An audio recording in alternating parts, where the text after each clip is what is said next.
بسم اللہ الرحمن الرحیم۔ سی آف سٹارز، ستاروں کا سمندر۔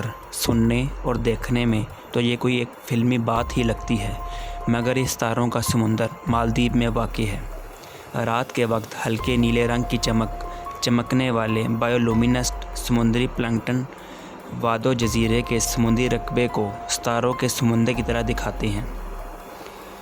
ستاروں کا سمندر ایک خوبصورت واقعہ ہے جو مالدیپ کے چٹانوں میں موسم گرما کے دنوں میں ہوتا ہے، جس کو بایولومینسٹ فائٹو پلانکٹن کی وجہ سے ہوتا ہے۔ یہاں کا پانی اس پلانکٹن سے بھرا ہوا ہے اور لہروں کی حرکت کی وجہ سے چمکتا ہے۔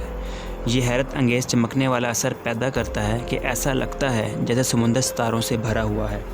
مالدیپ کے بحر ہند میں شارک اور کورل اربوں مائکرو حیاتیات بشمول ڈائنو فلاجلیٹس شامل ہیں، جو ایک قسم کے فائٹو پلانکٹن ہیں۔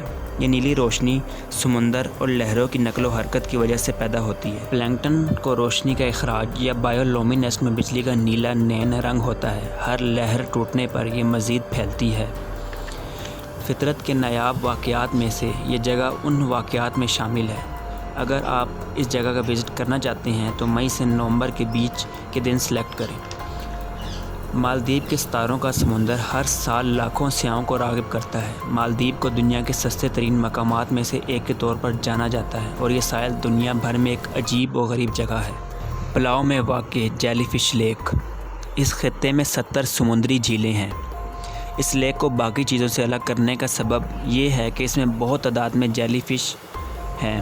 اس جھیل میں جیلی فش کی آبادی کم ہونے کی وجہ سے یہ عوام کے لیے بند کر دیا گیا تھا۔ سائنسدانوں نے فرض کیا کہ اس خوبصورت جھیل کا اختتام ہے، لیکن حالیہ برسوں میں جیلی فش کی آبادی میں اضافہ ہوا اور اس جگہ کو ایک بار پھر عوام کے لیے کھول دیا گیا۔ یہ جھیل پلاؤ میں الملک جزیرے پر واقع ہے۔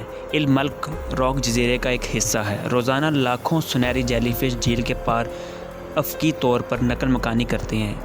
اس جھیل کی لمبائی 1510 فٹ اور اس کی چوڑائی 520 فٹ ہے۔ اس کی اوسطاً گہرائی تقریباً 100 فٹ کے قریب ہے۔ یہ جھیل ایک قدیم قسم کے چونا پتھر میں پھوڑوں اور سرنگوں کے ذریعے سمندر سے جڑی ہوئی ہے، تاہم جھیل کافی حد تک الگ تھلگ ہے۔ یہ جھیل تقریباً 12,000 سال پرانی ہے۔ اس جھیل کی عمر کا اندازہ آپ اس کی گہرائی، اس کی موٹائی اور آخری برفانی دور کے اختتام کے بعد سے سطح کی بڑھتی ہوئی سطح اس بات کا ثبوت ہے۔ کئی ہزار سال پہلے سطح سمندر اس قدر بڑھ چکی تھی کہ سمندر کا پانی جیلی فش جھیل کو بھرنے لگا اور اس طرح جیلی فش لیک کا وجود عمل میں آیا۔ ہم کوشش کرتے ہیں ہمیشہ آپ کے لیے کچھ ایسا لے کے آئیں جس سے آپ کی معلومات میں اضافہ ہو اور آپ کو دنیا کی حقیقت سے بھی آگاہی حاصل ہو سکے۔ معزز سامعین، اگر ہماری ویڈیو پسند آئے تو اپنی رائے سے ہمیں ضرور آگاہ کیجیے اور چینل کو سبسکرائب کر کے بیل آئیکن کو پریس کرنا مت بھولیں۔ شکریہ۔